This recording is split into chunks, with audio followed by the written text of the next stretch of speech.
আমি আপনাদের বন্ধু মিতালি। আমার কুকিং ল্যাবে আপনাদের স্বাগত। একটা নতুন খাবারের সঙ্গে পরিচয় করাবো বন্ধুরা। আমার কুকিং ল্যাবে আপনাদের স্বাগত। আমি সঙ্গে আছি মিতালি। আমি আজকে আপনাদের এই আমের কাশ্মীরি আচার দেখিয়ে দেবো কীরকমভাবে করতে হয় সেটা।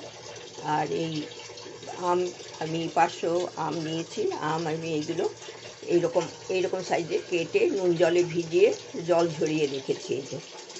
আর এখানে আমি দিয়েছি কড়াইতে 2 বাটি জল দিয়েছি, ছোট বাটির। আর এইখানে 500 যেহেতু আম আছে 500 চিনি লাগবে। এখানে 250 চিনি আমার দেয়া হয়ে গেছে, 300 মতো। আর এইখানে আমি আরেকটু চিনি দিয়ে দিলাম। এই চিনিটা এরপরে গলবে।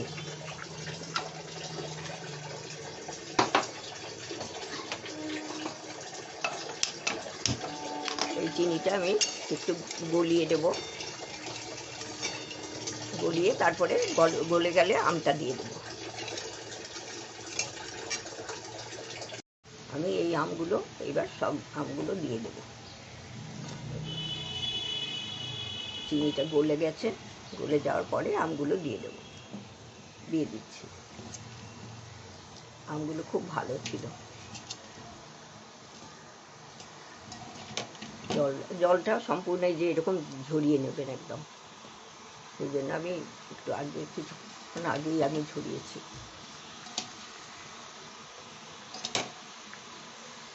এটা দিয়ে দিলাম, দিয়ে একটু নাড়িয়ে দিচ্ছি। নাড়িয়ে একটু ঢাকা দিয়ে রেখে দেবো। আম থেকেও জল বেরোবে।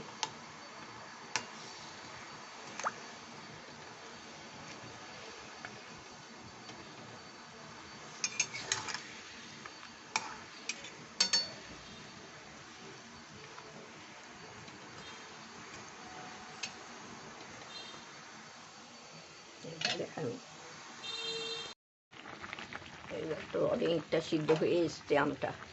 দেখেছেন বন্ধুরা, কালারটা কতটা চেঞ্জ হয়ে গেছে। আর এইবার আমি এই যে আদা জুলিয়ান করে কেটে রেখেছি, লম্বা লম্বা সরু সরু করে, এই আদাটা দিয়ে দিচ্ছি। এই সবটা আদা দিয়ে দিলাম। একটু মিশিয়ে দিই।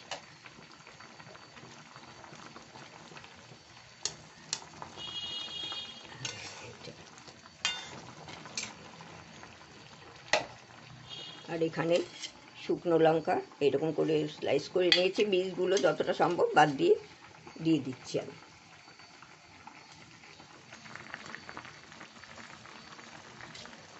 বীজ না দিলেই হবে, আমি ঝাড়া দিয়ে কেটেছি। আর লম্বা লম্বা দিতে পারেন, আমি একটু স্ল্যান্টিং করে কেটেছি চারচা করে।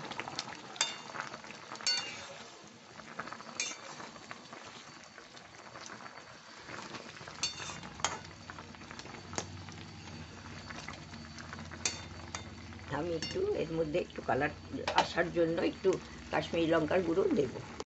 আমি 1/2 চামচ কাশ্মীরি লঙ্কার গুঁড়ো দিয়ে দিয়েছি। একটু রং ধরবে। কালকে করেছি সেটা আপনাদের সাথে শেয়ার করা হয়নি। কালকেরটায় আর গুঁড়ো দিইনি লঙ্কার গুঁড়ো, আজকেরটায় আবার একটু দিলাম। আর এখানে আমি আরেকটু, এটা না দিলেও চলবে, স্কিপ করতেই পারেন।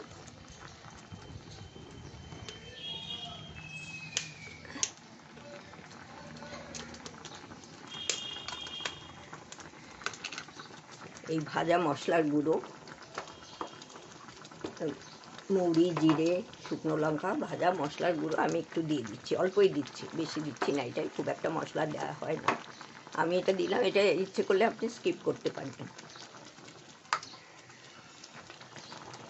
কালকেরটায় আমি কিছুই দিইনি, যেরকম এমনিই করেছি। মশলার গুঁড়োও দিইনি, লঙ্কার ওটাও দিইনি। এইরকমভাবে এটা ফুটবে। ফুটে একটু সামান্য আঠালো হলে আমি বন্ধ করে রেখে দেবো। দেখবেন এটা ট্রান্সপারেন্ট হয়ে যাবে, হতে আরম্ভ করেছে, দেখতে পাচ্ছেন একটু।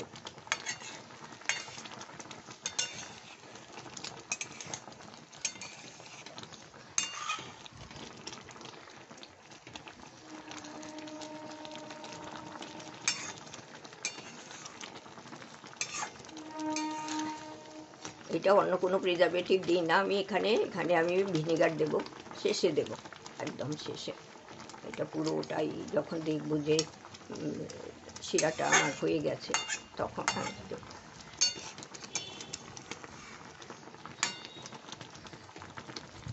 আর এটা তো খেতে দারুণ লাগে, একবারে সবার খুব পছন্দ, সেই জন্য আরও বেশি করে করছি বাড়িতে এসে। তারপরে একটু বন্ধুদের দেব, ওরাও এই আচারটা খেতে ভালোবাসে, আমাকে জিজ্ঞেস করছিল করেছিস, আর করলে দিয়ে আসবো।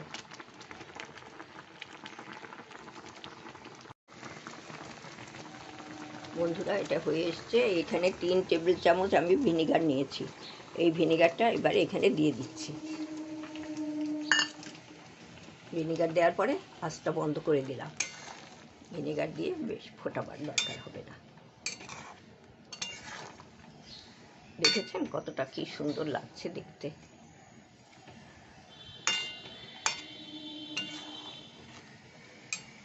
এটা আমি একটু ঢাকা দিয়ে রেখে দেব, একদম পুরো স্বচ্ছ হয়ে যাবে, ঠান্ডা হবে তখন আমি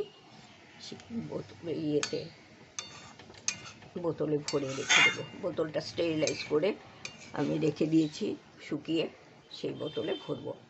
আর যখনই বার করবেন তখন এই আমের আর কি একটু সতর্কতা দরকার তো আছে, তাহলে নষ্ট হবে না। তখন শুকনো চামচ দিয়ে বার করবেন, শুকনো হাতে ভরবেন, বেশিক্ষণ মুখটা খুলে রাখবেন না, তাহলে এই আচার 1 বছরের ওপরে ভালো থাকবে। আমার তো এই বছরটাও বছরে হয়ে যায়।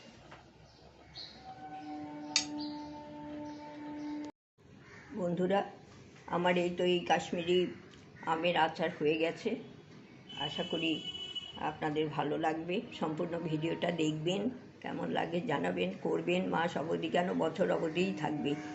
এটা এত সুন্দর হয়েছে কালারটা, লাইটের জন্য হয়তো সবটা আসছে না কালারটা। আর এটা আমি ঠান্ডা করে তারপরে স্টেরিলাইজ করা বোতলে ভরে রাখবো শিশিতে। আপনারাও সেইভাবেই করবেন, আশা করি। আপনারা তো করেনই, আমি আজকে করলাম তাই আপনাদের সাথে শেয়ার করলাম। ভালো থাকবেন, সুস্থ থাকবেন, ধন্যবাদ।